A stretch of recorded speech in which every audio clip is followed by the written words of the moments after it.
আমার ভাইয়েরা লক্ষ্য করে দেখেন, ভারতের আধিপত্যবাদ বিরোধী যেই সংগ্রাম তারা ইনকিলাব মঞ্চ চালিয়েছে, সেই ইনকিলাব মঞ্চের মুখপাত্র ছিলেন ওসমান হাদি। আজকে বাতিলের বিরুদ্ধে জিহাদ করতে করতে, তাগুদের বিরুদ্ধে জিহাদ করতে করতে আজকে এক পর্যায়ে ওসমান হাদিকে শহীদ করে দেওয়া হয়েছে। কিন্তু ওসমান হাদিকে শহীদ করে দিলে কি হবে?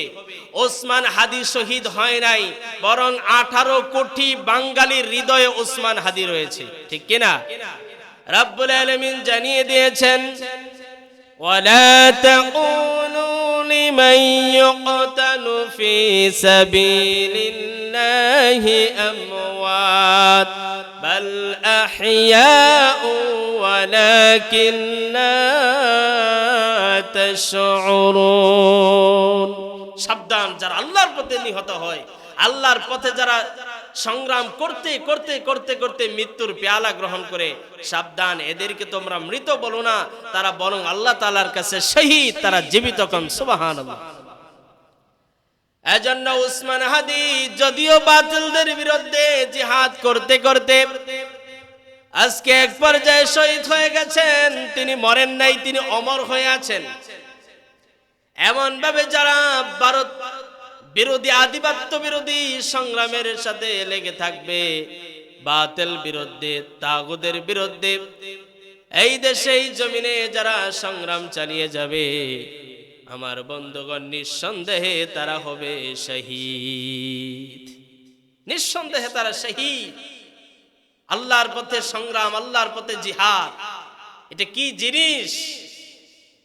এটা যারা সত্যের পক্ষে নড়ে, সত্যের পক্ষে যারা লড়ে, তারাই তো আল্লাহর পথে জিহাদ করে। আমার ভাইরা, এজন্য রব্বুল আলামিন জানিয়ে দিলেন, গোলাম সাবধান, আল্লাহ ছাড়া অন্য কারো ইবাদত করা যাবে না, কোন শয়তানের পদাঙ্ক অনুসরণ করা যাবে না, শয়তানের ইবাদত করা যাবে না। শয়তানের ইবাদত মানে কি? শয়তানের ইবাদত হলো ওই ইবাদত যেটা আমরা স্বচক্ষে দেখতে পাই। যে কোনো কাজ করতে যাবেন, সেখানে যদি রবের সন্তুষ্টি না থাকে, ওই কাজটাই হলো শয়তানের কাজ। যে কোনো কাজ করবেন, ইলেকশন ক্যানভাস, ভোটাভুটি, রাজনীতি, ইলেকশন, বক্তৃতা, বই লেখা, আবাদ, ব্যবসা বাণিজ্য, কোর্ট কাছারি, যত কাজগুলো বান্দা বান্দি করুক না কেন, সমস্ত কাজের মধ্যে যদি রবের সন্তুষ্টি না থাকে, রবের আনুগত্য না থাকে, ওই কাজটা হলো শয়তানের কাজ। ওই কাজটাই নিষেধ করেছেন কে? আর একমাত্র রবের কাজ করো, ওই কাজটাই যেটা করলে মহান আল্লাহ সন্তুষ্ট হন। আপনি রাজনীতি করবেন, কোনো বাধা নাই, বক্তৃতা, বই লেখা যা করতে পারেন, কোনো বাধা নাই, তবে সেই কাজটার মধ্যে সন্তুষ্টি থাকতে হবে কার? আপনি যেই স্লোগান দিবেন, সেই স্লোগানের মধ্যে আল্লাহর নাম থাকা দরকার আছে না নাই? আল্লাহর নাম যেই স্লোগানের মধ্যে নাই, সেটা হলো শয়তানের স্লোগান। নারে তাকবীর, আল্লাহু আকবারের স্লোগান যার ভিতরে আছে, যার ভিতরে থাকবে, ওইটা হলো রবের স্লোগান, ওইটাই হলো রবের ইবাদত। কোন সুবহানাল্লাহ। আমি দেখেছি ওসমান হাদি যত স্লোগান দিয়েছে, তার স্লোগানের মধ্যে নারে তাকবীর ছিল। তার যত স্লোগান ছিল, প্রথমেই ছিল রবের প্রশংসা। এত সুন্দর করে কথা বলতে জানতো, এত সুন্দর করে সে মানুষের মন জয় করতে জানতো। বাতিলদের টার্গেটে পড়ে গেল, ভারতের টার্গেটে পড়ে গেল, আর তাকে বাঁচতে দিল না। তবে মনে রেখো, যারা শহীদ হয়ে যায়, যারা রবের পথে সংগ্রাম করতে করতে মারা যায়, তারা কখনো মরে না, তারা মানুষের মধ্যে অমর হয়ে থাকে। তাই তো কবি বলেছিলেন, এমন জীবন করো হে গঠন, মরণে হাসিবে তুমি, কাঁদিবে ভুবন। এমন জীবন করিও না গঠন, মরণে কাঁদিবে তুমি, হাসিবে ভুবন। এই জমিনে এমনও মানুষ চলে গেছে, যাদের বিদায়ে মানুষ মিষ্টি বিতরণ করেছে, ঠিক কিনা? আপনারা দেখেন নাই মনে? এই জমিন থেকে এমন কুলাঙ্গার চলে গেছে যাদের বিদায়ে মানুষ সন্তুষ্ট হয়েছে, হাসি প্রকাশ করেছে, আলহামদুলিল্লাহ বলেছে। ছিল না এমন? এই জমিন থেকে এমন রবের গোলাম চলে গেছে যাদের জন্য গোটা ফেসবুক ওয়ার্ল্ড কেঁদেছে। এমন গোলাম চলে গেছে যাদের জন্য আসমান কেঁদেছে, জমিন কেঁদেছে, গোটা বাঙালি কেঁদেছে, গোটা মুসলিম জাতি কেঁদেছে। তাদের জীবন সার্থক, ঠিক কিনা? আমার ভাইয়েরা, রব্বুল আলামিন বললেন, ইয়্যাকা না'বুদু ওয়া ইয়্যাকা নাস্তাঈন। গোলাম, তুমি নামাজের মধ্যে বলো, ও রব, তোমারই গোলামি করি, তোমার কাছেই সাহায্য চাই। একমাত্র, শুধুমাত্র, কেবলমাত্র গোলামি হবে একজনের। একটু জবানটাকে বড় করে বলেন তো, গোলামি হবে কার? আল্লাহ ছাড়া অন্য কারো গোলামি করবে যারা, তাগুত হয়ে যাবে তারা। রাব্বুল আলামিন জানিয়ে দিয়েছেন, গোলাম শোনো শোনো, ওয়ালা তাত্তাবিউ খুতুওয়াতিশ শাইতান ইন্নাহু লাকুম আদুউম মুবিন। সাবধান, শয়তানের অনুসরণ করিও না, শয়তানের ইবাদত করিও না, কারণ শয়তান তোমাদের গোপনীয় শত্রু না প্রকাশ্য? জোরে বলেন, প্রকাশ্য শত্রু। কে বলেছেন? সাবধান, শয়তানের গোলামি করা যাবে না।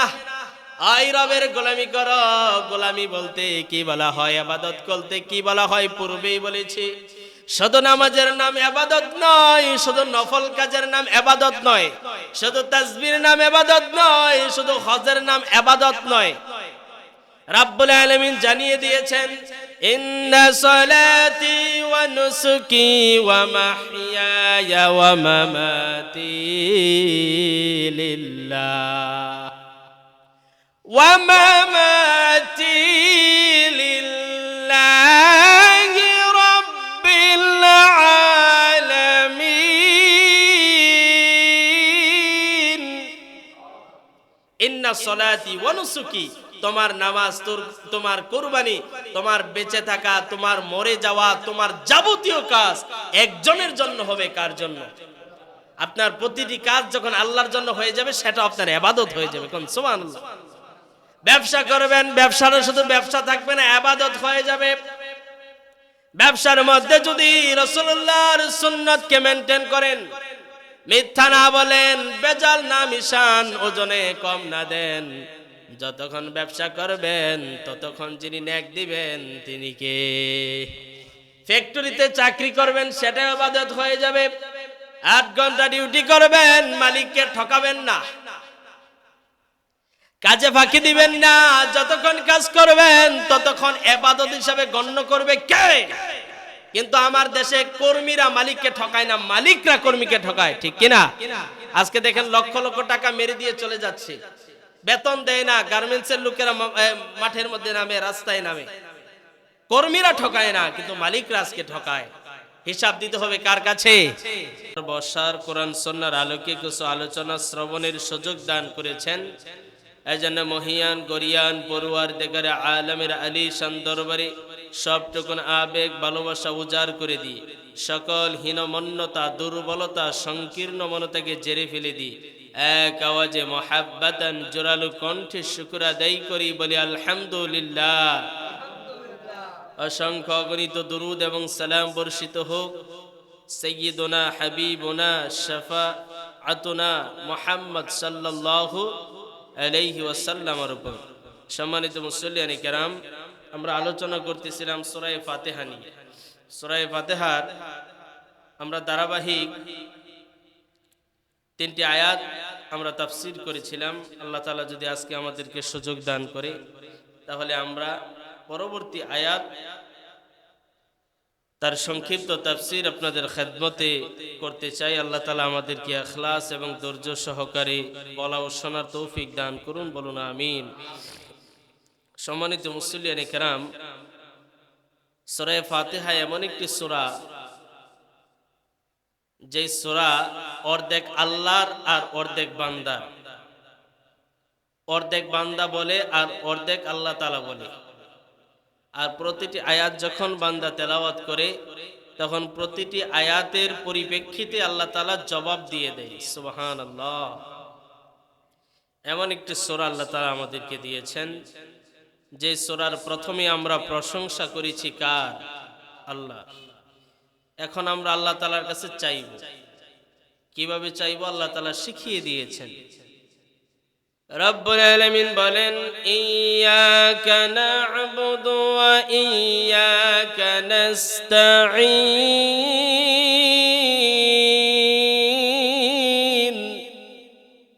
বান্দা বলো, ইয়্যাকা না'বুদু ওয়া ইয়্যাকা নাস্তাঈন। আমরা তোমারই ইবাদত করি, কেবল তোমার কাছেই সাহায্য চাই। বলে তো ইবনে কাসির রহমাতুল্লাহি আলাইহি বলেছেন, এখানে ছিল না'বুদুকা নাস্তাঈনুকা, যে আল্লাহর ইবাদত করি, আল্লাহর কাছে সাহায্য চাই। কিন্তু আল্লাহ তাআলা এখানে ফেলের আগে মাফউল কে এনেছেন, ইয়্যাকা নির্দিষ্ট করেছেন যে আল্লাহ তোমার ইবাদত করি এতটুকু নয়, কেবল তোমার ইবাদত করি এবং কেবল তোমার কাছেই সাহায্য চাই।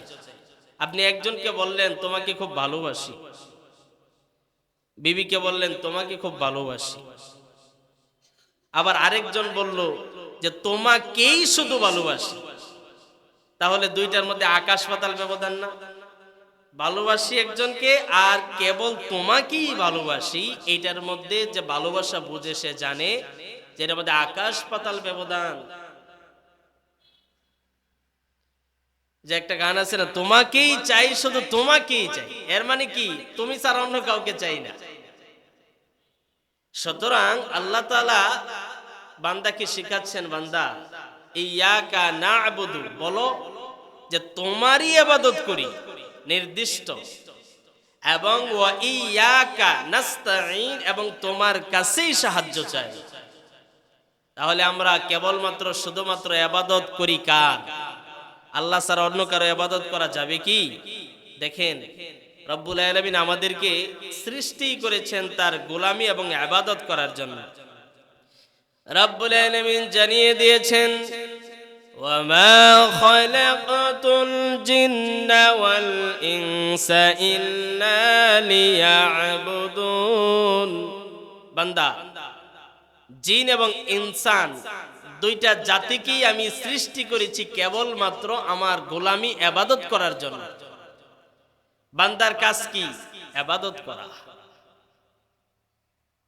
আপনারা যারা ফ্যাক্টরিতে চাকরি করেন, ডিউটি করেন, নির্দিষ্ট একটি সময় থাকে, সকাল 8টা থেকে বিকাল 5টা পর্যন্ত। আপনি যখন 8টার সময় ঢুকলেন, তখন আপনি দুনিয়ার সমস্ত কাজ থেকে ফারেক হয়ে ওই মালিকের গোলামিতে আপনি চলে গেলেন। সেখানে গিয়ে আপনি মোবাইল চাপতে পারবেন না, সেখানে গিয়ে আপনি পরিবারের কথা চিন্তা করতে পারবেন না, সেখানে গিয়ে আপনি অন্য ব্যবসা করতে পারবেন না। মানে আপনি ফ্যাক্টরিতে ঢুকছেন তো ওনার আপনি অধীনস্থ হয়ে গেছেন, তার কাজই আপনাকে করতে হবে যতক্ষণ আপনি তার ডিউটিতে থাকবেন। যদি করেন তাহলে আপনি ফাইন খাবেন, আপনার চাকরি চলে যাবে। যদি কোনো মালিক অভিযোগ পায় যে আমার ফ্যাক্টরিতে 8টা 5টা ডিউটি করা অবস্থায় ওই লোক মোবাইলের মধ্যে অন্য ব্যবসা করে, তাহলে ওই কর্মীর কিন্তু আর চাকরি থাকবে না। ঠিক ইবাদতটা হচ্ছে এমন জিনিস যে গোলাম, আবদুন থেকে ইবাদত এসেছে। আবদুন মানে গোলামি করা, আবেদ হচ্ছে গোলাম। সুতরাং আমরা সবাই কার গোলাম বলেন তো? আল্লাহর গোলাম। তাহলে আল্লাহর গোলামের কাজ কার গোলামি করা? তো গোলামিটা কিভাবে করতে হবে? অল টাইম 24 ঘন্টা রবের নির্দেশের মধ্যে থাকা, আদেশ এবং নিষেধকে মান্য করা, এটা হচ্ছে গোলামি। এখন আমরা মনে করি ইবাদত মানেই হলো নামাজ পড়া, আমরা মনে করি রোজা রাখা মানে ইবাদত করা, আমরা মনে করি হজ করাই মানে ইবাদত, আমরা মনে করি যাকাত দেওয়া মানে ইবাদত, আমরা মনে করি নফল সালাত পড়া মানে হচ্ছে ইবাদত। কিন্তু এগুলো ইবাদত নয়, মূলত ইবাদতের শাখা। ইবাদত এক কথায় বুঝে নেন, ইবাদত হচ্ছে আল্লাহ তাআলা যা আদেশ করেছেন তা মেনে নেওয়া এবং নিষেধ করেছেন তা থেকে বিরত থাকা, এটা হচ্ছে ইবাদত। আর আমরা যে বাহ্যিক ইবাদতগুলো করি, নামাজ, রোজা, হজ, যাকাত, দান, খয়রাত, সাদকা, এগুলো সবগুলো হচ্ছে ইবাদতের শাখা। তাহলে মূলত ইবাদতকারী সে যে সর্বক্ষেত্রে আল্লাহ তাআলার আদেশ এবং নিষেধকে মান্য করে। এখন আপনি এক আদেশ মানলেন, আরেক আদেশ মানলেন না, নামাজও পড়েন আবার সুদও খান, নামাজও পড়েন আবার বেপরদায়ও চলেন, আপনি আল্লাহর ইবাদত পরিপূর্ণ করেন না, আপনি পরিপূর্ণ আল্লাহর গোলাম নন। পরিপূর্ণ ইবাদত এবং গোলামি হচ্ছে প্রতিটি সেক্টরে, জীবনের প্রতিটি পদক্ষেপে আল্লাহ তাআলা যেখানে বলেছেন করতে হবে সেটা আমাকে করতেই হবে, আল্লাহ যেখানে নিষেধ করেছেন করা যাবে না সেটা আমাকে বর্জন করতেই হবে, এটাই হচ্ছে ইবাদত। তবে ইবাদত দুই প্রকার, একটা রহমানের ইবাদত আর একটা শয়তানের ইবাদত। আল্লাহ বারবার বলছেন ওয়ালা তাত্তাবিউ খুতুওয়াতিশ শাইতান, সাবধান, শয়তানের ইবাদত কিন্তু পদাঙ্ক কিন্তু করা যাবে না। সৃষ্টি করেছি আমি, ইবাদত করতে হবে কার? দেখেন আমাদের গোলামি করে যত মাখলুক আছে আল্লাহ তাআলার, ইনসান ছাড়া, সমস্ত ইনসান ছাড়া যত মাখলুক আছে সবাই আমাদের ইবাদত করে। আকাশ বানিয়েছেন আমাদের গোলামির জন্য, জমিনও বানিয়েছেন আমাদের গোলামির জন্য, পশু পাখি যা কিছু দেখতে পান সবগুলো ইনসানের গোলামির জন্য রব্বুল আলামিন বানিয়েছেন। আমাদের আপাত দৃষ্টিতে যা কিছু আমরা দেখতে পাই সমস্ত কিছু এই আমাদের গোলামির জন্য রব্বুল আলামিন তৈরি করেছেন। আর একমাত্র কেবলমাত্র ওয়ামা খালাকতুল জিন্না ওয়াল ইনসা ইল্লা লিয়াবুদুন, কেবলমাত্র শুধুমাত্র জিন এবং ইনসানদেরকে তার ইবাদত করার জন্য রব্বুল আলামিন সৃষ্টি করেছেন। আমার ভাইয়েরা, আল্লাহ রাব্বুল আলামিন আরো জানিয়ে দিয়েছেন, গোলাম শোনো, ইয়া আইয়ুহান নাসু উবুদু রাব্বাকুমুল্লাযী খালাকাকুম ওয়াল্লাযীনা মিন ক্বাবলিকুম লাআল্লাকুম তাত্তাকুন। সূরা বাকারার 21 নম্বর আয়াতে রব্বুল আলামিন জানিয়ে দিয়েছেন, ও পৃথিবীর মানুষ যারা আছো শোনো, ইয়া আইয়ুহান নাসু উবুদু রাব্বাকুমুল্লাযী খালাকাকুম, ওই রবের গোলামি করো, ওই রবের ইবাদত করো যেই রব তোমাদেরকে সৃষ্টি করেছেন। শুধু তোমাদেরকে সৃষ্টি করেছেন তাই নয়, তোমাদের পূর্বে যারা ছিল সবাইকে যিনি সৃষ্টি করেছেন তিনি কে? ওই রবের ইবাদত করো। আরেকটি আয়াতে রব্বুল আলামিন জানিয়ে দিয়েছেন, وَلَقَدْ بَعَثْنَا فِي كُلِّ أُمَّةٍ رَسُولًا أَنِ اعْبُدُوا اللَّهَ وَاجْتَنِبُوا الطَّاغُوتَ।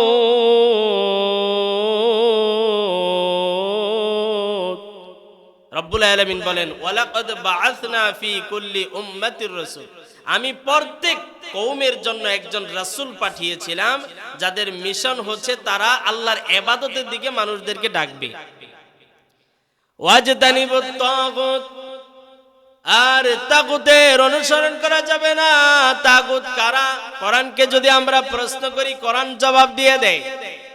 রব্বুল আলামিনকে প্রশ্ন করলাম, ও রব্বুল আলামিন তাগুত কারা? রব্বুল আলামিন জানিয়ে দিলেন, তাগুত হচ্ছে তারা আল্লাহর জমিনে আল্লাহর বিধানকে বাস্তবায়ন করতে দেয় না যারা। আল্লাহর এই জমিনে হুকুম চলবে সেই রবের হুকুম যারা চলতে দেয় না, বাতিলের পদাঙ্ক যারা অনুসরণ করে, কোরআনকে যারা রাষ্ট্রীয় ক্ষমতায় নিতে দেয় না, রব্বুল আলামিন জানিয়ে দিলেন তারাই হচ্ছে আমার জমিনে তাগুত। বলেন সুবহানাল্লাহ। আমার ভাইয়ের এই তাগুতের সংজ্ঞা পেয়ে গেলাম।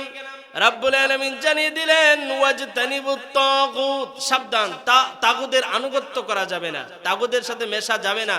তাগুত এমন একটা জাতি যারা আল্লাহর জমিনে আল্লাহর দ্বীন কায়েম হতে দেয় না।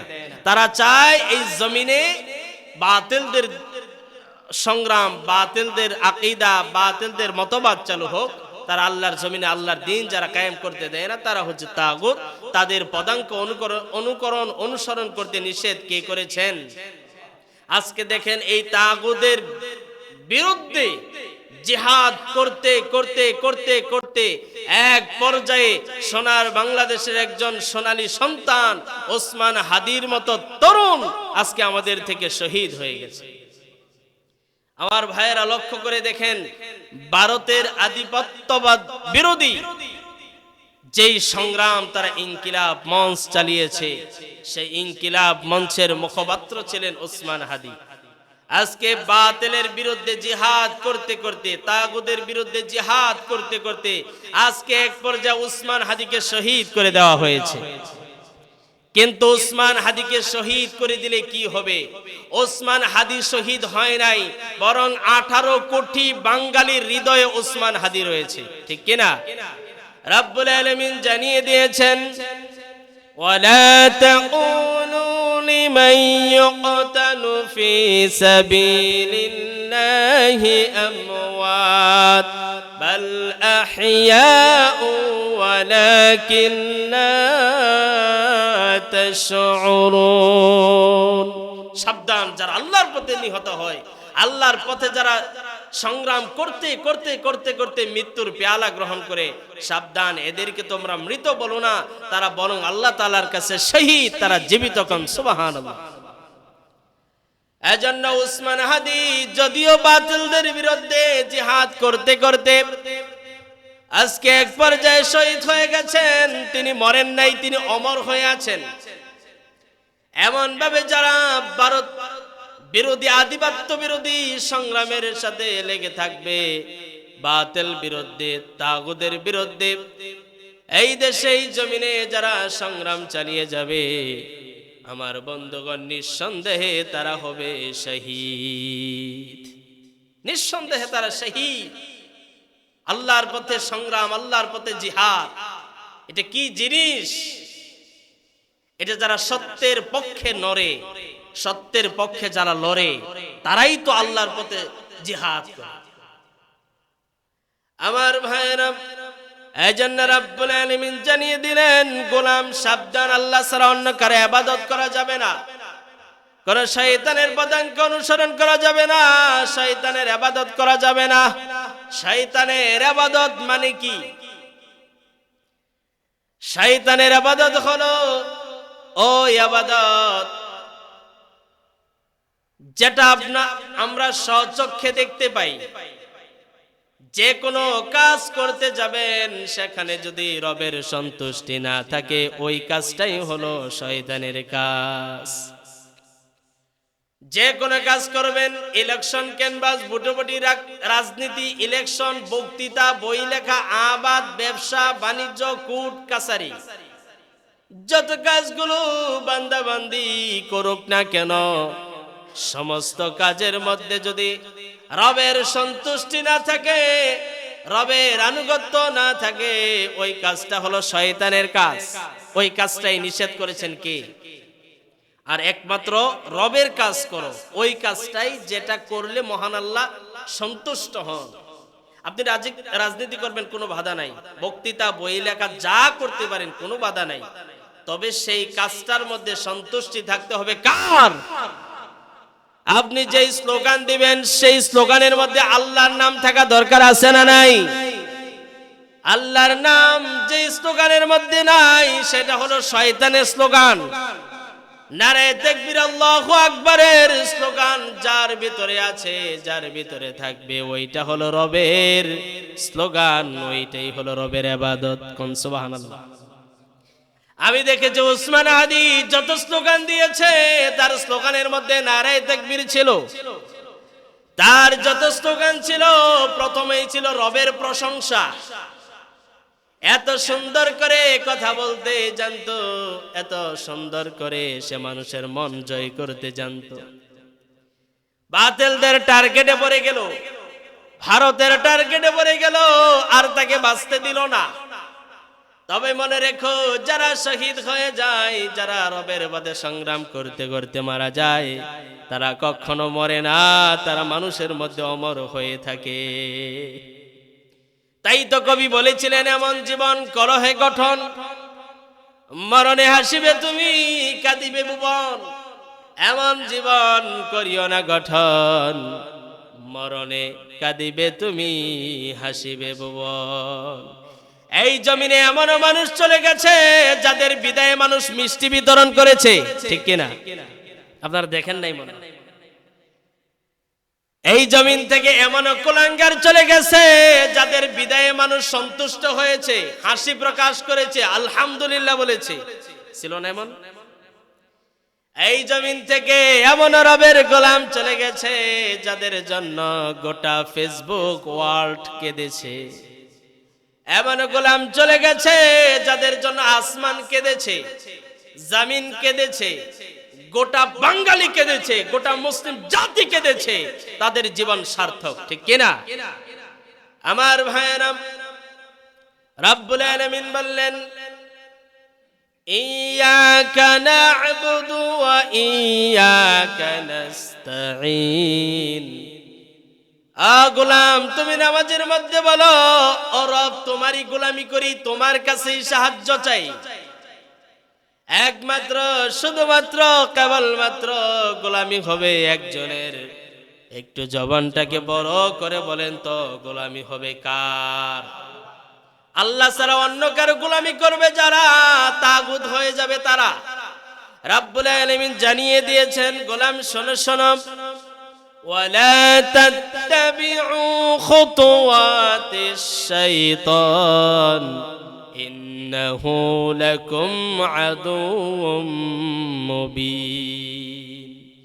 সাবধান, শয়তানের অনুসরণ করিও না, শয়তানের ইবাদত করিও না, কারণ শয়তান তোমাদের গোপনীয় শত্রু না প্রকাশ্য? জোরে বলেন, প্রকাশ্য শত্রু। কে বলেছেন? সাবধান, শয়তানের গোলামি করা যাবে না। আই রবের গোলামি করো। গোলামি বলতে কি বলা হয়, ইবাদত করতে কি বলা হয় পূর্বেই বলেছি। শুধু নামাজের নাম ইবাদত নয়, শুধু নফল কাজের নাম ইবাদত নয়, শুধু তাসবিহের নাম ইবাদত নয়, শুধু হজের নাম ইবাদত নয়। রাব্বুল আলামিন জানিয়ে দিয়েছেন, ইন্না সলাতি ওয়া নুসুকি ওয়া মাহইয়ায়া ওয়া মামাতি লিল্লাহ ওয়া মামাতি লিল্লাহি রাব্বিল আলামিন। ইন্না সলাতি ওয়া নুসুকি, তোমার নামাজ, তোমার কুরবানি, তোমার বেঁচে থাকা, তোমার মরে যাওয়া, তোমার যাবতীয় কাজ একজনের জন্য হবে। কার জন্য? আপনার প্রতিটি কাজ যখন আল্লাহর জন্য হয়ে যাবে, সেটা আপনার ইবাদত হয়ে যাবে। কোন সুবহানাল্লাহ। ব্যবসা করবেন, ব্যবসাটা শুধু ব্যবসা থাকবে না, ইবাদত হয়ে যাবে। ব্যবসার মধ্যে যদি রাসূলুল্লাহর সুন্নাতকে মেইনটেইন করেন, মিথ্যা না বলেন, বেজাল না মিশান, ওজনে কম না দেন, যতক্ষণ ব্যবসা করবেন ততক্ষণ যিনি নেক দিবেন তিনি কে?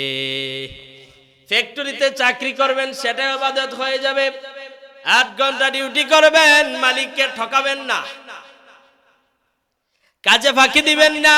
যতক্ষণ কাজ করবেন ততক্ষণ ইবাদত হিসাবে গণ্য করবে কে? কিন্তু আমার দেশে কর্মীরা মালিককে ঠকায় না, মালিকরা কর্মীকে ঠকায়, ঠিক কিনা?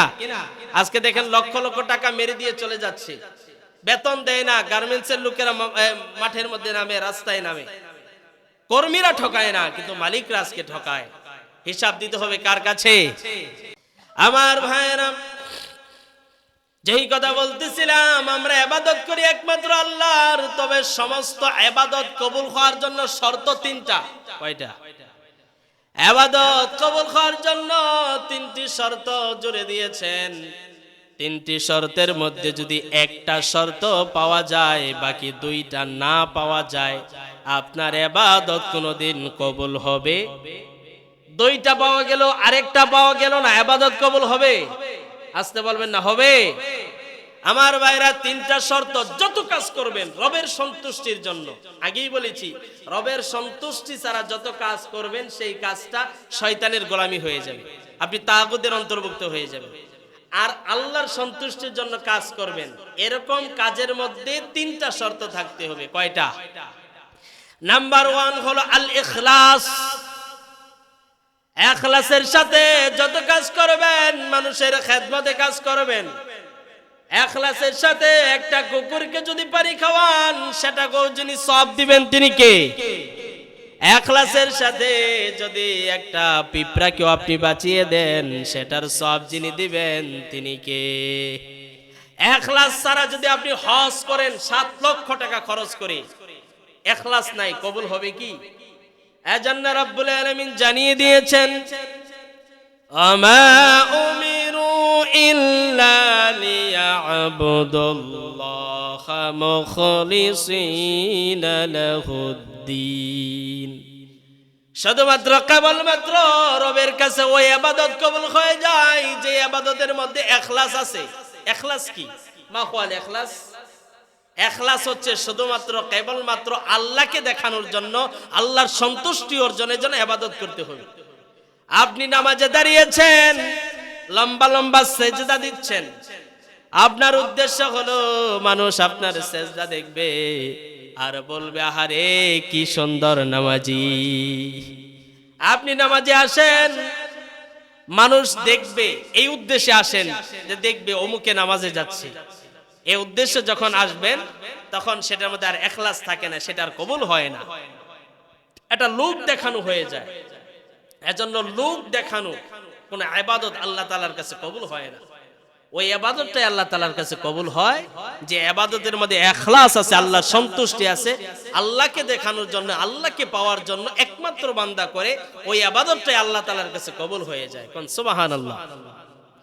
মসজিদে দান করলেন 5000 টাকা, নাম ঘোষণা করতে হবে, নাম ঘোষণা না করলে ইমামের চাকরি নেই। আছেন এমন? এই জায়গা নাই, অন্যদিকে আছে। নাম নিয়ে দোয়া করতে হবে, নাম নিয়ে দোয়া না করলে ইমামের খবর আছে। আছে আমার দেশে তো নাকি? এত টাকা খরচ করে গরু কিনলাম, রাস্তার পাশে যদি না বাঁধি তাহলে মানুষ কিভাবে জানবে? বিয়ে বাড়িতে কিভাবে গল্প করব? কোরবানির সময় 2 লক্ষ 2.5 লক্ষ টাকা দিয়ে গরু কিনেছি, এজন্য রাস্তার ধারে বেঁধে রেখেছি যেন মানুষ দেখে সভাপতি সাহেব, সেক্রেটারি সাহেব কি বড় গরু কিনেছে। এরকম মানুষকে দেখানোর জন্য যারা দুনিয়াতে ইবাদত করবে, মানুষকে দেখানোর জন্য যত কাজ করবে, সমস্ত কাজ যিনি নষ্ট করে দিবেন তিনি কে? আর শুধুমাত্র কেবলমাত্র রবের সন্তুষ্টির জন্য, রবের সন্তুষ্টির জন্য ছোট্ট থেকে ছোট্ট নগণ্য কোন কাজ যদি বান্দা করে, ওই কাজটাকে সাথে সাথে যিনি কবুল করে নেন তিনি কে? আমার ভাইরা, এজন্য আমাদের একমাত্র শুধুমাত্র রবের সন্তুষ্টির জন্যই কাজ হবে। ইবাদতের 3টা শর্ত, নাম্বার 1 হলো ইখলাস, নাম্বার 2 হলো ইত্তিবা'i রাসূল, রাসূলের অনুসরণে আপনার প্রতিটি কাজ হতে হবে। যত কাজ দেখতে পান সমস্ত কাজের মধ্যে আমার হাবিবের সুন্নাত আছে, হাবিবের নির্দেশনা আছে। নামাজ এত বড় ইবাদত, সেটা যদি রাসূলের দেখানো মতো না হয়, সেটা কি কবুল হবে? আপনি যতই নামাজ পড়েন, কিন্তু রাসূল বলেছেন 3 সময় নামাজ পড়া হারাম, ওই সময় যদি আপনি নামাজ পড়েন তাহলে আপনার সওয়াব তো হবেই না, বরং আর গুনাহ হবে। এখন আপনি রবের সন্তুষ্টির জন্য নামাজে দাঁড়িয়ে গেছেন, এমন সময় দাঁড়িয়েছেন যখন সূর্যাস্ত হচ্ছে, সূর্য অস্তে যাচ্ছে, অথবা সূর্য উদয় হচ্ছে, অথবা মাথার উপরে আছে, আপনি রাসূলের সুন্নাতকে মানেন নাই, ইত্তেবা করেন নাই, আপনার ইবাদত তো হবেই না, বরং আপনি আর গুনাহ পাবেন। এজন্য আমাদের প্রতিটি কাজে হুজুর আকরাম সাল্লাল্লাহু আলাইহি ওয়াসাল্লামের অনুসরণ অনুকরণ থাকতে হবে। কেননা তিনি হচ্ছেন আমাদের মডেল। লাকাদ কানা লাকুম ফি রাসূলিল্লাহি উসওয়াতুন হাসানাহ। রব্বুল আলামিন জানিয়ে দিয়েছেন মুহাম্মদ সাল্লাল্লাহু আলাইহি ওয়াসাল্লাম হচ্ছে তোমাদের আদর্শ। সুতরাং তাকে বাদ দিয়ে যত ইবাদত হবে, তার অনুসরণ ছাড়া যত কাজ হবে, কোন কাজ আল্লাহ কবুল করবেন। এজন্য ইবাদত কবুলের শর্ত তিনটি। নাম্বার 1 ইখলাস, 2 নাম্বার রাসূলের অনুসরণ অনুকরণে কাজ করা, 3 নাম্বার হচ্ছে হালাল ভক্ষণ করা। হারাম ভক্ষণ করে কেউ যদি ইবাদত করে, আপনার বলেন ইবাদত কবুল হবে? আল্লাহ তাআলা কি কি হালাল করেছেন, কি কি হারাম করেছেন, এটা আমাদের জানা আছে না? এতটুকু তো মুসলিম হিসেবে আমাদের জানা যে আল্লাহ তাআলা গরুকে হালাল করেছেন, শুকরকে কি করেছেন। এখন বাহারি রকমের মশলা দিয়ে, ভালো চাউল দিয়ে, আপনার শুকরের মাংস দিয়ে বিরিয়ানি রান্না করে আপনাকে দিয়েছে। বলেন তো, যতই স্বাদ হোক, আমরা কি সেই বিরিয়ানি খাবো? শুকরের মাংস খাবো? যারা কথা বলেন নাই তারা মনে হয় খাবেন। খাবেন? এখন আমার ভাইয়েরা, শুকরের মাংস খেলেন না। আমি বললাম এই ডেগের মধ্যে কিছুক্ষণ আগে শুকরের মাংস রান্না হয়েছে। এই ডেগের মধ্যে যদি আবার গরুর মাংস রান্না করে, ওই মাংস কি আপনি খাবেন? এটাও খাবেন না। শুকরের মাংস খেলেন না, কিন্তু মাংসের সাথে কিছু ঝোল আছে না, বাহারি রকমের মশলার ঝোল, এটাও কি খাওয়া যাবে? কারণ এটা হারাম কে করেছেন? শুকরের মাংস রব্বুল আলামিন হারাম করেছেন, এজন্য মাংস খেলেন না। শুকরের মাংসের বিরিয়ানি খেলেন না, এমনকি সাথে পেঁয়াজ ছিল, বাহারি রকমের মশলা ছিল, এগুলোও খেলেন না। শুকরের মাংস যেই ডেকের মধ্যে রান্না হয়েছে, সেই রান্নার ডেকে আর আপনি রান্না করে খেলেন না, কারণ একজন হারাম করেছেন, তিনি কে? কিন্তু ওই রব্বুল আলামিন সুদকে হারাম করেছেন নাকি হালাল? গোশকে? কিন্তু ওইটা আপনি মজা করে খাচ্ছেন আর আপনি ইবাদত দিচ্ছেন। বড় মিষ্টি করে সুদ খাচ্ছেন, বড় মিষ্টি করে গোশ খাচ্ছেন। বলেন তো কবুল হবে কি? কেন না? হারাম করেছেন কে? শুকরের মাংস তো তিনি হারাম করেছিলেন, ওইটা তো খেলেন না, কিন্তু সুদ বড় মজা লাগে না? রাব্বুল আলামিন জানিয়ে দিয়েছেন, ও রাসূলেরা শুনেন, ইয়া আইয়ুহার রাসূলু কুলু মিনাত তাইয়্যিবাতি ওয়া আমালু সালিহান ইন্নী বিমা তা'মালুনা আলীম। রব্বুল আলামিন রাসূলদেরকে বলেছেন, রাসূলেরা কুলু মিনাত তাইয়্যিবাত, আপনারা পৃথিবীর মধ্যে যা হালাল তা ভক্ষণ করুন, সাবধান, হারাম ভক্ষণ করা যাবে না। রব্বুল আলামিন কোরআনে আরেকটি আয়াতের মধ্যে বলেছেন, সূরা বাকারার মধ্যে, ইয়া আইয়ুহান নাসু কুলু মিম্মা ফিল আরদি হালালান তাইয়্যিবা ওয়া লা তাত্তাবিউ খুতুওয়াতিশ শাইতান। মানুষেরা শোনো, পৃথিবীর মধ্যে যা আমি হালাল করেছি তা ভক্ষণ করো। করো কার অর্ডার? এজন্য সবসময় আমরা হালাল খাবো না হারাম। হারাম খেয়ে আপনি ইবাদত করবেন, কিচ্ছু কবুল হবে না। আর হালালের পয়সার ইবাদত খেয়ে আপনি অল্প ইবাদত করবেন, সাথে সাথে কবুল হয়ে যাবে। এজন্য ইবাদত কবুল হওয়ার শর্ত কয়টি? নাম্বার 1 হলো ইখলাস, 2 নাম্বার ইত্তিবা'i রাসূল, 3 নাম্বার হচ্ছে হালাল ভক্ষণ করা। এই তিনটি বিষয় মেনটেন করে যে ইবাদত করবে, যে গোলামি করবে, সঙ্গে সঙ্গে যিনি গোলামি কবুল করবেন তিনি কে? এজন্য রব্বুল আলামিন জানিয়ে দিয়েছেন, গোলাম বলো, ইয়্যাকা না'বুদু ওয়া ইয়্যাকা নাস্তাঈন। রব্বুল আলামিন তোমার ইবাদত করি, তোমার কাছেই সাহায্য চাই। ইবাদত করি যার, সাহায্য চাই তার। কিন্তু আমরা ইবাদত করি আল্লাহর, সাহায্য চাই খাজা বাবার। আছে না নাই? কথা বলবেন না তো। চেরাকালীর মাজারে যখন গিয়া সেজদা দেন আর এটা সেটা চান, তখন ইবাদত কার হয়ে যায়? সাহায্য কার হয়ে যায়? আল্লাহ জানাচ্ছেন, গোলাম ইবাদত করবা আমার, আর সাহায্য চাইবা চেরাকালীর মাজারে, ভান্ডারির মাজারে। এইটা হবে না। কারণ ইবাদত যার করবা সাহায্য চাইবা তার, কারণ নবীরা ইবাদত করেছেন কার, আর বিপদে পড়েছেন সাহায্য করেছেন কে? ইউনূস আলাইহিস সালামের ঘটনা আপনারা জানেন। সাইয়েদনা ইউনূস আলাইহিস সালাম জাহাজ দিয়ে যাচ্ছেন, হঠাৎ করে জাহাজ ডুবে যাবে। নবী বলল একজন লোককে ফেলে দিতে হবে, একজন লোককে সাগরে ফেলে দিলেই জাহাজ অটোমেটিক চলবে। কাকে ফেলা যায়? ও বলে ওকে, ও বলে ওকে, কিন্তু কেউ যায় না। কারণ কেউ কি কারো জীবন নিজের হাতে দিয়ে দিতে চায়? এখন লটারি ব্যবস্থা করা দরকার আছে না? এখন লটারি দিয়ে দিল, হাজার হাজার যাত্রীর মধ্যে লটারির মধ্যে নাম আসলো ইউনূস আলাইহিস সালামের। একবার নাম আসলো, দ্বিতীয়বার লটারি দিল, দ্বিতীয়বার ইউনূস আলাইহিস সালামের নাম। 3 নাম্বার যখন দিল তখন ইউনূস আলাইহিস সালামের নাম। ইউনূস আলাইহিস সালামকে সমস্ত যাত্রীরা জাহাজ থেকে ফেলে দিল। ফেলে দেওয়ার সাথে সাথে ইউনূস আলাইহিস সালাম একটা মাছের পেটের মধ্যে চলে গেলেন। ওই মাছটা ইউনূস আলাইহিস সালামকে হজম করলেন না। ওই মাছ কিন্তু আমাদের কাতলা মাছের মতো না। ওই মাছ এমন মাছ, তিমি মাছ, যেটা কায়েতপাড়া গ্রাম চলে যাবে মাছের পেটে, বুঝলেন নাই? যখন ডাঙ্গায় আসে, যখন তার পিঠকে বাসিয়ে দেয় তখন একটা চর হয়ে যায়। এমন মাছ সাগরে কে রেখেছেন? আল্লাহু আকবার। ইউনূস আলাইহিস সালাম যখন তিমি মাছের মধ্যে ঢুকে গেলেন, তখন তিনি দেখলেন আমাকে সাহায্য করার মতো পৃথিবীর কেউ নাই। এই মুহূর্তে কেবলমাত্র শুধুমাত্র আমাকে যিনি সাহায্য করতে পারেন তিনি কে? ইউনূস আলাইহিস সালাম দোয়া করলেন, সেই দোয়াটা আমাদের জানা আছে তো, লা ইলাহা ইল্লা আনতা সুবহানাকা ইন্নী কুনতু মিনাজ জালিমিন।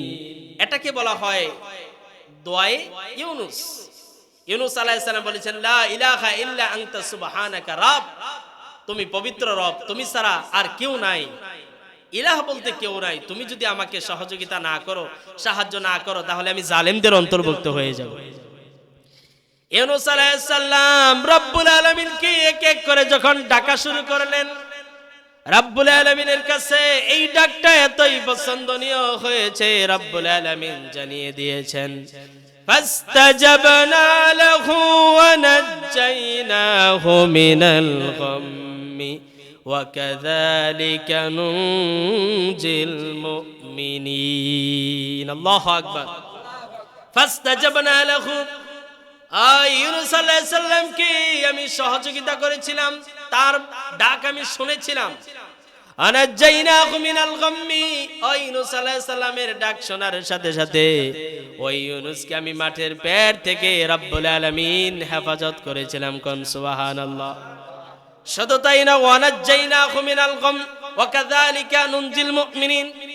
শুধু ইউনূস আলাইহিস সালামকে নয়, পৃথিবীর জমিনে যারা এর চাইতে বেশি বিপদে পড়ে যাবে, আমি রব্বুল আলামিনকে ডাকতে দেরি হবে, আমি তাদেরকে সহযোগিতা করতে দেরি করব না।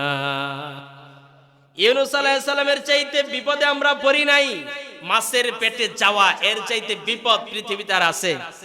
মাছের পেটে চলে গেছে, দুনিয়ার কেউ দেখে না, ওই অবস্থায় তিনি ডেকেছেন, রব্বুল আলামিন তাকে হেফাজত করেছেন। সুতরাং এর চাইতে বেশি বিপদে আমরা পড়ি না, পড়বো না, এর চাইতে বিপদ আমাদের হবে না আশা করি। তাহলে ছোট্টখাটো বিপদে পড়ে আমরা দুনিয়ার মানুষের কাছে সহযোগিতা ভিক্ষা চাইবো না, আমরা একজনের কাছে চাইবো। কার কাছে বলেন? স্মরণ থাকবে তো ইনশাআল্লাহ? আল্লাহ তাআলা আমাদেরকে কবুল করুন, বলুন আমিন। প্রতিটি নবী বিপদে পড়েছেন আর ডেকেছেন কাকে? রব্বুল আলামিনের কাছে সাইয়েদনা ইব্রাহিম আলাইহিস সালাম দোয়া করেছেন, রব্বি হাবলি মিনাস সালিহিন, আমার প্রভু, আমার রব, আপনি আমাকে একটা নেককার সন্তান দান করেন। সাইয়েদনা ইব্রাহিমের বয়স প্রায় 100 বছর। বড় মানুষ যখন দোয়া করলেন, ওই দোয়াকে যিনি কবুল করেছেন তিনি কে? আপনার বিয়ের বয়স 10 বছর হয়ে যায়, আপনি পাগল হয়ে যান যে আমার সন্তান লাগবে, যেখানে যাওয়া দরকার সেখানে। একজনে বলল যা ল্যাংটা বাবার মাজারে যা, আরেকজন বলল না হেডাম বাবার মাজারে যা, আরেকজন বলল না তালা বাবার মাজারে যা। আছে না এগুলো আমাদের দেশে? এই বন্ডদের মাজারে যা, আমিও গিয়েছিলাম, সন্তান পেয়েছি, নাউজুবিল্লাহ। তুইও যা, গিয়ে কি করবি? যাওয়ার সাথে সাথে বাবার মাজারে জুতা খুলবি, জুতা খোলার সাথে সাথে মস্তককে অবনত করবি, সেজদা দিবি, আর বলবি বাবা তুমি অসংখ্য মানুষকে সন্তান দিয়েছ, তোমার এক গোলাম এসেছে, তুমি সন্তান দিয়ে দাও। এরকম শিরিক আমাদের দেশে আছে না? তবে আমার ভাইয়েরা, বাবা কোনোদিন সন্তান দিতে পারে? সন্তান নিতেও পারে না। সন্তান কে দিতে পারেন? আল্লাহ যদি কাউকে সন্তান দেয়, পৃথিবীর কেউ বন্ধ করে রাখতে পারে? আর আল্লাহ যদি কাউকে সন্তান না দেন, হাজারো চিকিৎসা নিবেন, কিন্তু সন্তান হবে না। এটা রবের ফয়সালা। সুতরাং ইবাদত করব, তার সাহায্য চাইব, তার ইবাদত যার চলবে, সাহায্য তাই হবে। সুতরাং আল্লাহ ছাড়া অন্য কারো ইবাদত করব, আল্লাহ ছাড়া অন্য কারো কাছে সাহায্য চাইব। আল্লাহ তাআলা আমাদেরকে কবুল আর মঞ্জুর করুন, বলুন আমিন। আমার প্রিয় ওসমান হাদি, যিনি আজকে আমরা খবর পেয়েছি গতকাল যিনি শাহাদাত বরণ করেছেন, সে ওসমান হাদির জন্য আমরা প্রাণ খুলে দোয়া করব। আল্লাহ তাআলা যেন ওসমান হাদিকে শহীদ হিসেবে কবুল করে, বলুন আমিন। আমি পূর্বেই বলেছি, ওসমান হাদিরা মরে না, তারা 18 কোটি বাঙালি হৃদয়ে স্থান করে তারপরে চলে যায়। সুতরাং উসমান হাদির মতো যারা সত্যের পথে সংগ্রাম করে, সত্যের পথে অটল থেকে, যারা জালেমের সামনে মাথা নত না করে, যারা আল্লাহর দ্বীন কায়েমের জন্য পৃথিবী ছেড়ে চলে যায়, তারা কখনো মরে না, তারা মানুষের মধ্যে অমর হয়ে থাকে। সুতরাং এই উসমান হাদিরা যতদিন বেঁচে থাকবে, ততদিন মনে রাখবেন সত্য বিজয় হবে। ওসমান হাদিরা চলে যাবে, আরেক উসমান হাদি আল্লাহ তৈরি করে দিবেন। এমন তুখ্যার এবং শক্তিশালী ভূমিকার ছেলে আমাদের দেশে খুব কমই আছে। এই ওসমান হাদির জন্য আমরা প্রাণ খুলে দোয়া করছি, আল্লাহ তাআলা যেন তার কবরকে জান্নাতের আলা মাকাম দান করে, বলুন আমিন। শহীদ হিসাবে আল্লাহ কবুল করে, বলুন আমিন। এবং ওসমান হাদির মতো যারা সত্যিকার অর্থে বাংলাদেশের জন্য জীবন দিয়েছে, আল্লাহ সবাইকে শহীদের মর্যাদা দিয়ে দেখ, বলুন আমিন। তাদের সাথে আমাদের দেখা হবে জান্নাতের সিঁড়িতে ইনশাআল্লাহ। আল্লাহ তাআলা আমাদের সবাইকে কথাগুলো